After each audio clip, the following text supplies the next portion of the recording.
अप्पी आमची कलेक्टर या मालिकेच्या आजच्या भागात आपण पाहणार आहोत. सरकार घराबाहेर उभे असतात आणि त्याच वेळी सुजय त्या ठिकाणी येतो. तो रागातच सरकारांना विचारतो की नक्की काय चाललंय तुमचं.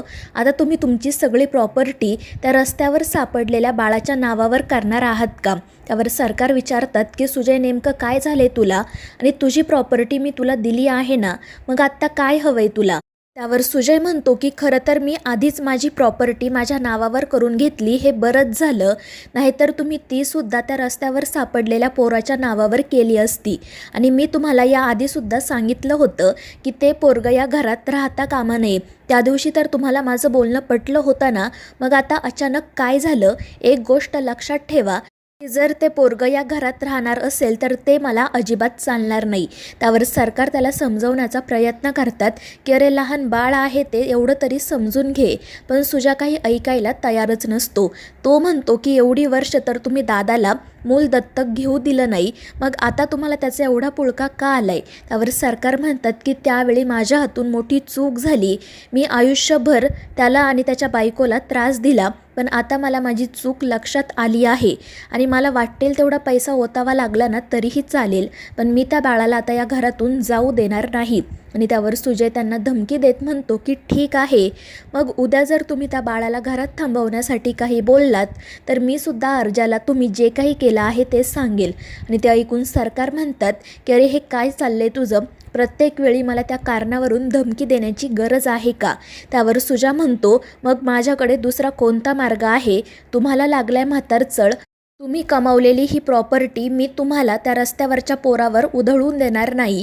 आणि मग त्याच वेळी बापू त्या ठिकाणी येतात. ते सरकारांची विचारपूस करतात तर सरकार सगळं काही ठीक असल्याचं सांगतात. त्याचवेळी अप्पीसुद्धा बाहेर येते. ती सरकारांना सांगते की माझं एक महत्त्वाचं काम आहे, मी बापूंसोबत जाऊन येते. आणि मग ते दोघेजण तेथून निघून जातात. तर सुजय पुन्हा एकदा सरकारांना धमकी देत म्हणतो की सरकार तुम्ही खरंच हुशार आहात. तुम्ही जे काही केले त्या आधीच अप्पीला सांगून ठेवलंय. पण एक गोष्ट लक्षात ठेवा की जर उद्या तुम्ही काही बोललात तर मी अर्जाला हे सगळं काही सांगेल. त्यावर सरकार म्हणतात की तू अप्पीला मध्ये घेऊ नको.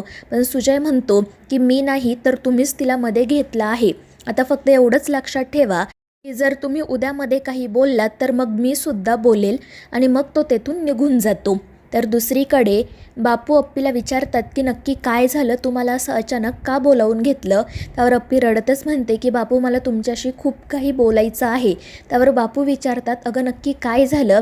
आणि त्यावर अप्पी रडतच बापूंना विचारते की मी आयुष्यभर माझ्या तत्वांवर ठाम राहिले, हे माझं चुकलं का. त्यावर बापू म्हणतात की नाही बाळा, पण अचानक तू असं का विचारते. आणि त्यावर अप्पी घरात घडलेला प्रत्येक प्रसंग त्यांना सांगते. ती म्हणते की माझ्या सांगण्यावरून अर्जुनने तो फॉर्म भरला आणि उद्या सरकारी अधिकारी घरी आल्यावर त्या बाळाला घेऊन जातील.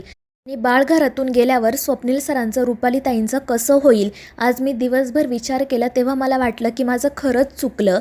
मी माझ्या माणसांऐवजी माझ्या तत्वांची निवड केली आणि मला असं करायला नको होतं. मात्र बापू तिला समजावतात की तू जे काही केलं आहे ते बरोबर आहे, तुझी या सगळ्यात काही चूक नाही. आणि तू इथपर्यंत कशी पोहोचली आहे माहिती आहे का तुला, तर ती फक्त तुझ्या तत्वांमुळे. मात्र अप्पी ही गोष्ट मान्यच करत नाही. घरातील सगळ्यांनीच तिच्यावर अविश्वास दाखवल्याने ती पूर्णपणे खचून गेलेली असते. आणि मग बापू तिला राणीचं उदाहरण देत म्हणतात की आपली राणी इतर अनेक गोष्टींमुळे रस्त्यावरून धावत असेल, पण सगळ्यात महत्त्वाची गोष्ट आहे पेट्रोल. जर तिच्यात पेट्रोलच नसेल तर ती रस्त्यावरून धावेल का. त्यावर अप्पी नाही म्हणते. तर बापू म्हणतात अगं मग तुझंसुद्धा अगदी तसंच आहे. तुझी तत्त्व म्हणजेच तुझं पेट्रोल आहे.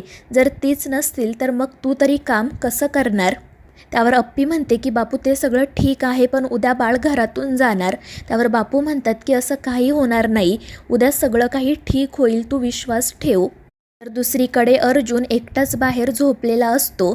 त्याचवेळी कदम त्या ठिकाणी येतात. ते हसतच अर्जुनला विचारतात की काय झालं, आज आईची आठवण येत आहे का. आणि त्यावर अर्जुन रडतच म्हणतो की हो कदम, आज खरंच आईची खूप आठवण येत आहे.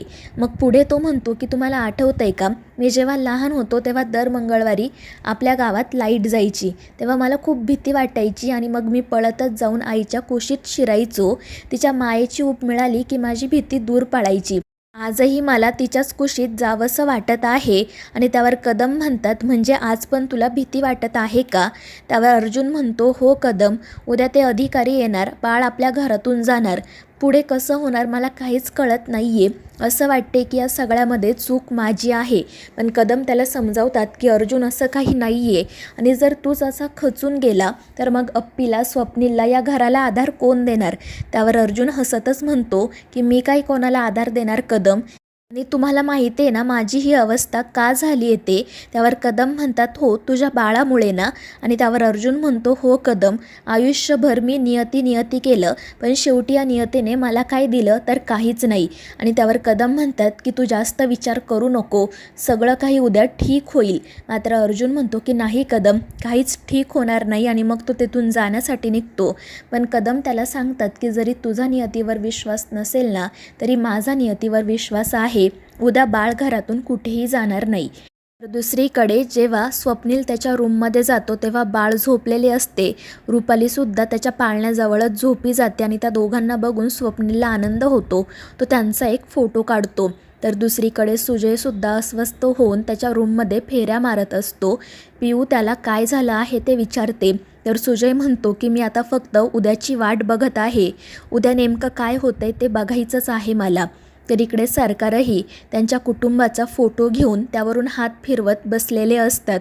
त्यांना उद्या नेमकं काय होईल याची भीती वाटत असते, आणि त्यांची अवस्था बघून रुक्मिणीसुद्धा पूर्णपणे खचून गेलेली असते. मनी मावशी मात्र खूपच खुश असते आणि हसतच स्वतःशी म्हणत असते की कधी एकदा उद्याचा दिवस उजाडतोय असं झालंय मला. तर इकडे अर्जुनही अप्पीला विचारत असतो की तुला काही सापडलं का गं? मात्र अप्पी खाली मान घालूनच नाही म्हणते, आणि मग ते दोघेही काळजीत पडतात. त्यानंतर दुसऱ्या दिवशी सकाळी चिंचोके अर्जुनला जाऊन सांगतात की ते अधिकारी आले आहेत. मग तो त्या अधिकाऱ्यांना अर्जुनच्या केबिनमध्ये घेऊन येतो. अर्जुन त्यांना त्याची ओळख करून देतो. ते सुद्धा अर्जुनला त्यांचं नाव सांगतात आणि विचारतात की बाळ कुठे आहे?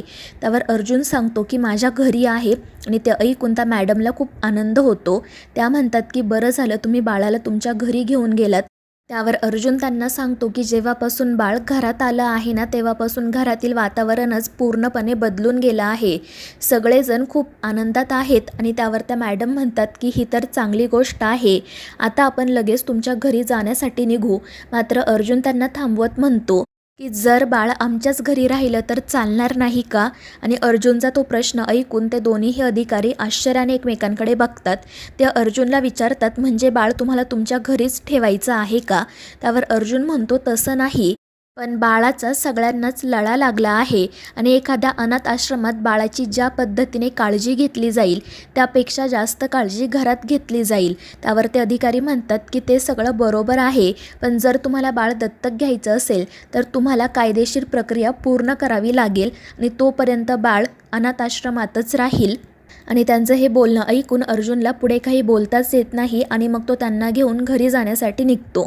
तर दुसरीकडे घरीसुद्धा सगळेजण काळजीतच असतात. पुढे नेमकं काय होईल आणि काय नाही याचाच ते विचार करत असतात.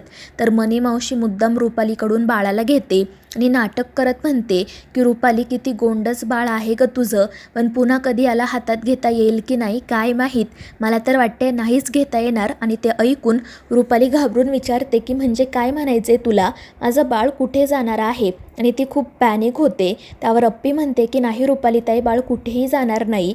मात्र रुपाली काही ऐकतच नाही. ती म्हणते की तुम्ही नक्कीच माझ्यापासून काहीतरी लपवताय. स्वप्नीलही तिला समजावतो, पण ती काही ऐकत नाही.